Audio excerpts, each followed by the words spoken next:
Shalom, everybody. It's your girl, Chinwei, and we're trying to get set up here. I'm alone now. I don't have nobody to help me record anymore, so I have to try to do it on my own. And I've been trying to get this particular show out for some time now. This is my third time doing this particular show. I haven't been able to get it out, but we're gonna get it out today. I'm a little too close, I think. Let me hold on just a minute, y'all, and push it back just a little bit.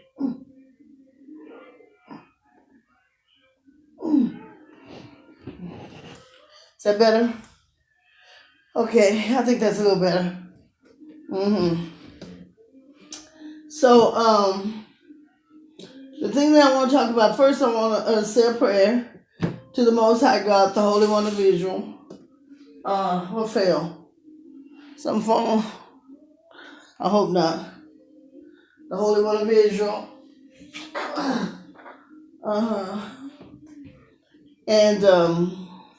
And ask him to bless the teaching today, and that a lot of people get to hear it. So I thank you, Heavenly Father, for allowing us to come and do this on your behalf, and to be able to teach the teachings that you've given me, and that they receive it. Okay, I ask this in the Holy One's name, the Holy One of Israel. Salah. Okay. Hello again. I'd like you to push the subscribe button and the like button if you can, to come on into the show. I know it seems like it's been a while since I did a video last, but I did one every week. I just didn't get it right. This thing is new to me, and but that's okay. Hey, we will prevail. And I want to get around to my jewelry, but I've got to get this one particular lesson out. That's what I'm going to do next, is my jewelry. Come with something like that. I like my little hat, my little pippy hat. Okay. Okay, I want to talk to you today about something that the Most High taught me. And it's a little different, than what you might have heard. You might have heard it and you might not have heard it. But I want to be able to bring it to you the way he taught it to me. And I like to even have a discussion on it. If you can write back, or let me know you're out there, and let me know what you think about it. Because it's a little different. When I was about 12, I saw this documentary. And I think I'm going to tell on myself, my age, about in 69. Yeah, about 69. I saw this documentary of this woman from the islands. I think it was St. Croix or something like that. It was one of those Virgin Islands. Well, Walter Cronkite, who was the biggest anchor in that day, he did the documentary. And I don't remember the lady who was helping him. Could have even been Barbara Walters. I don't know. But he had she had went out to the islands to actually, I don't know if it was Barbara Walters, but I'm just saying this lady that was helping Walter Cronkite with his documentary went out to the islands, and she was documenting. And I'm sure they had did a lot of documentation to back up this. Well, anyway, the thing about this woman, why they had to go and see her, was that she had a baby. Okay, and when she had the baby, the thing, that was unusual about it is that she had it without a man. There was no sexual touching, playing, fooling around, nothing like that. Because I met people later on in life that said, there's one guy I knew from Senegal.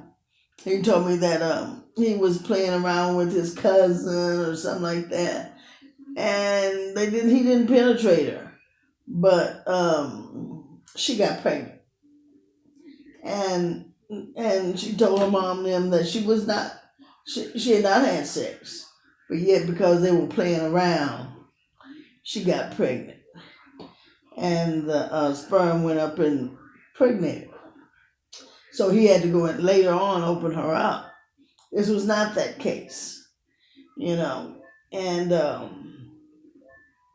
the woman, she said she just, when she reached sexual maturity, she just got pregnant, you know, when she reached sexual maturity, about 16. And she had a daughter. Wow. And then when her daughter um, reached sexual maturity, she also just got pregnant, and had a daughter. So that I'm as a young girl, because I think I was about 12. As a young girl at that time, I said, "Whoa, another Virgin Mary," not uh, knowing that story in itself was kind of bogus too. But you know how children are. We just, you know. So anyway, I went on through life, and I kind of always remembered this story in the back of my head. Always this story just always kept coming up. Remember that lady? Yeah, I remember that lady. I remember that story. And my um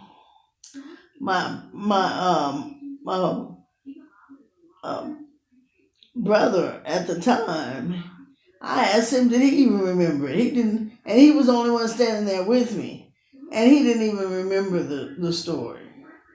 And but I remembered it very, very clearly. And when I remembered the story, okay, when I got to about 35, something like that. I think 35, 36, 37, somewhere around there. I met this group, and they're called the Nuwabians. And the Nuwabians said the same thing, that it was the woman that came first. Excuse me just one moment, y'all. I don't know what's going on. I just don't like this thing over like this.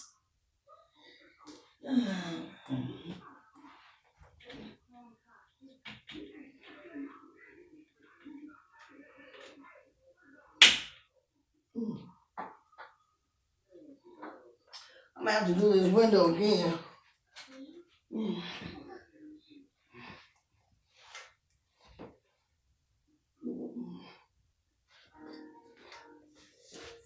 I have to redo that window.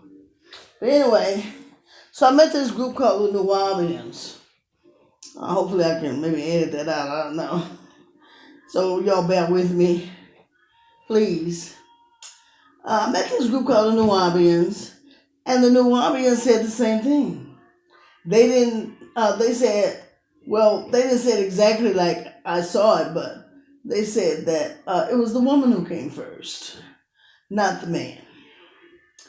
And then, as I'm going through life, I wish I could. One of the Nuwabians would even contact me, because they had this book, and they talked about it more in depth.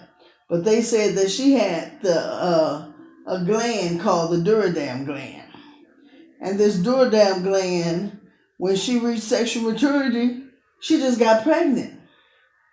And that would, to me, if the female came first, would answer so many questions.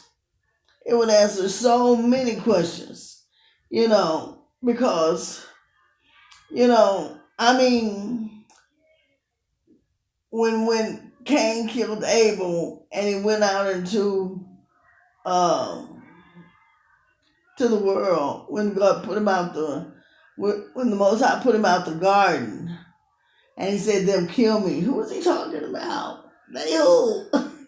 Supposed to just be them, right? Well, anyway, they what he was that to me would just make so much sense. But it opened up a whole bunch of other questions for me. Really. Well, when did the if the female came first, um when did she have the male? She birthed the male, and when she birthed the male, um how long was it before he got here? Was it 7 years? I don't know why I think it's in seven, because the Most High said after seven of anything, you can mate with. If it's your cousin or in the family, you can mate with that family member after 7 years, because the genes are far enough away that you don't have to worry about that, but of retardation of anything like that. So so I'm beginning to ask, okay, well, how long was it? Was it 7 years, 70 years, 700 years? How long was it before the male actually came? And and and who? How did he begin to mate with her? Did he just decide? Did he decide, or did the clan decide? You know, I mean, because it's a clan of women, right? And that was another thing that the Nuwabian said, that once she had the male, she didn't even know what to do with him. He was unruly. He wouldn't do things right. He was just doing all kind of stuff. So that was just it just always stayed with me. Yeah. So and once he, it just opened up so many other questions about the mating of it. How did they mate? And I'm not saying that I saw this other thing today about the nothing is the Nephilims or something like that, and I've got to go over it again before I bring it out.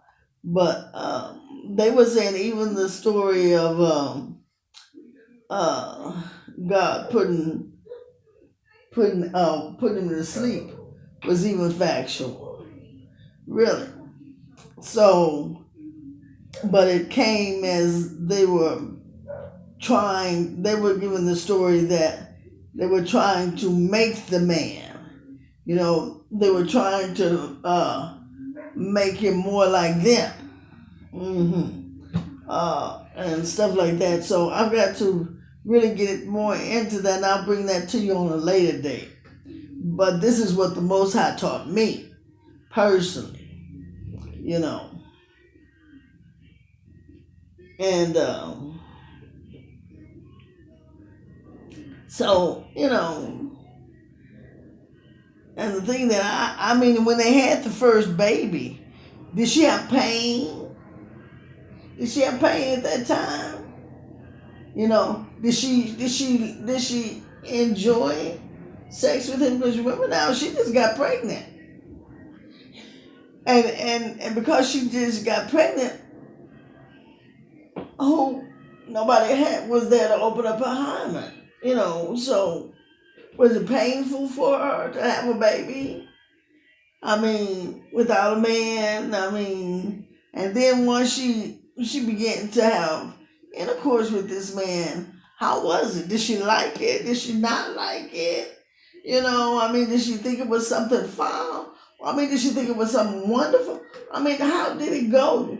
Did they all stand around and watch? Because because there are certain societies like that I learned in sociology in school, but that there's this group in Nepal, I think it is. I think it is up in the mountains. Oh, excuse me. That the women, they don't like sex. They don't like it. They only do it to they only marry a man to reprocreate. They just don't want to be bothered with him.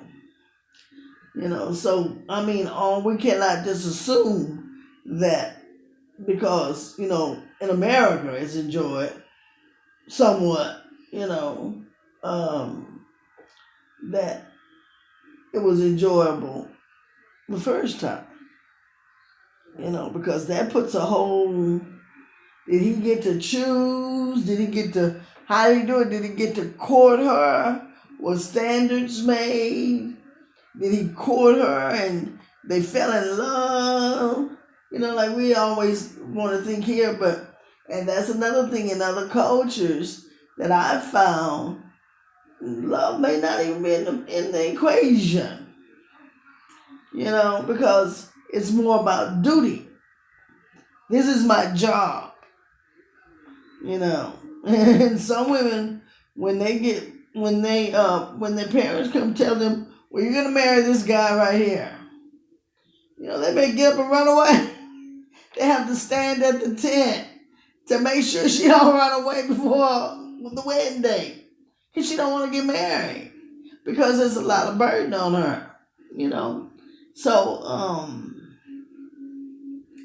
doing the cooking, the cleaning, waiting on him, then servicing him, having a baby, and even when you have the baby, nothing stops.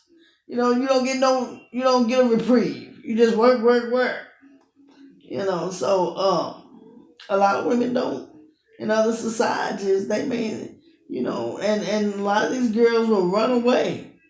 They'll run away and rather become prostitutes to take care of themselves than be married to a man.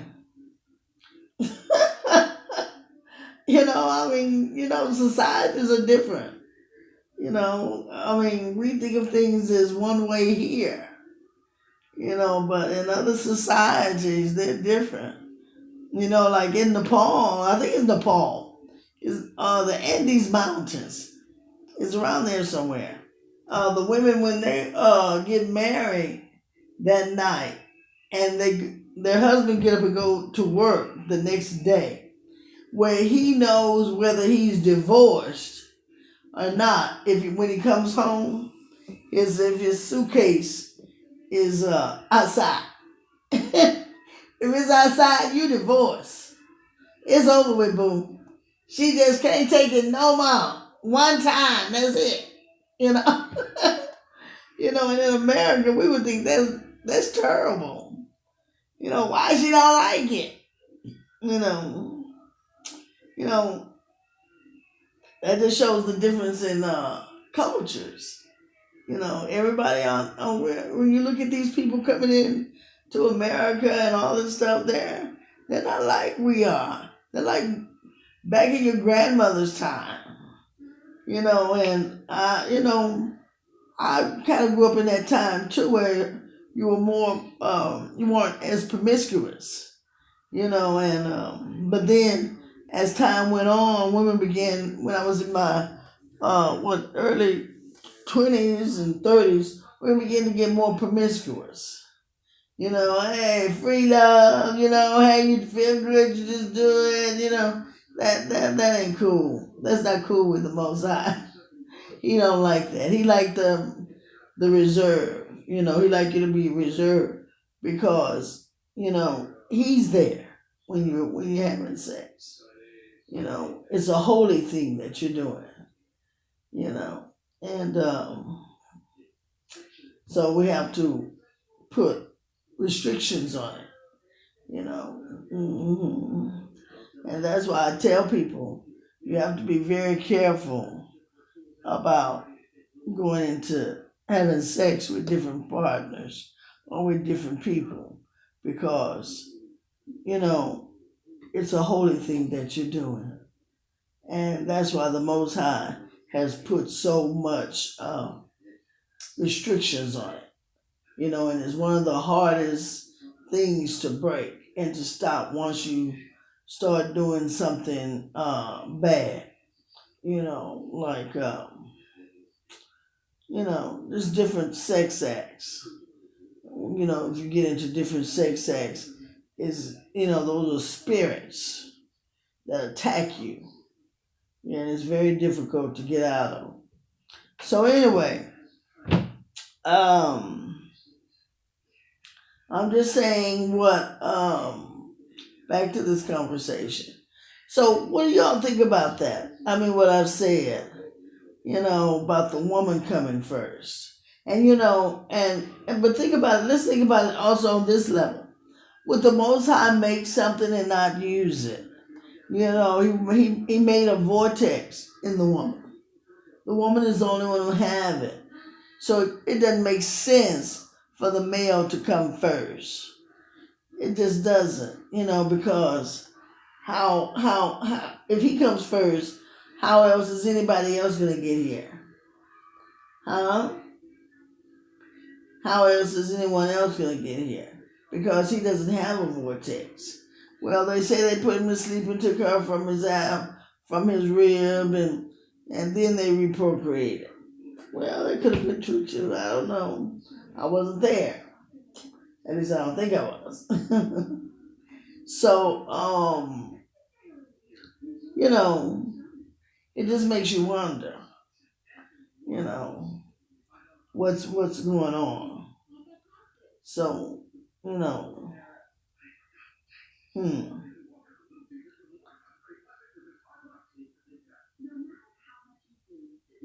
So I just look at it that, you know, we have to stay open minded because that story just have not been told right yet, and what's going on really, I mean,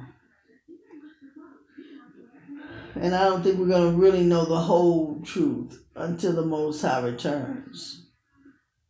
I don't think we're going to know the whole truth until he returns. And when he returns, then he'll probably tell us the whole thing. But tell me what you think about it. What you think about it? You know, I mean, because I'm trying to think of all my different points. I should have wrote them down. I'm always talking about that. Shoulda. But because when I get up, I say, "Oh, you shouldn't say this. Oh, you shouldn't say that." That's when you think of everything. Um, but it's been on my mind to bring it up and talk about it. I heard this other guy's version. It was interesting too. Excuse me, it's always late when I start this.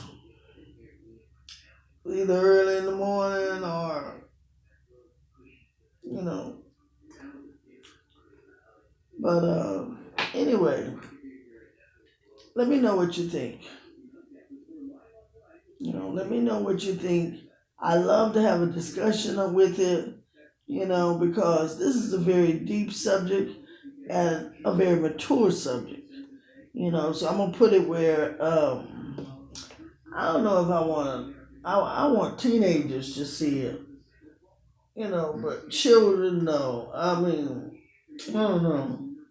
They're letting children see everything these days. There's no line of adulthood and childhood no more. And we didn't grow up like that. hmm So anyway,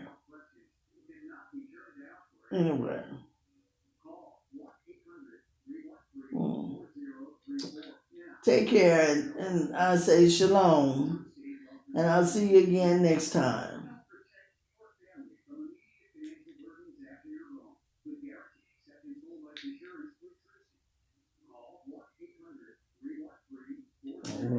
This crazy thing just still running.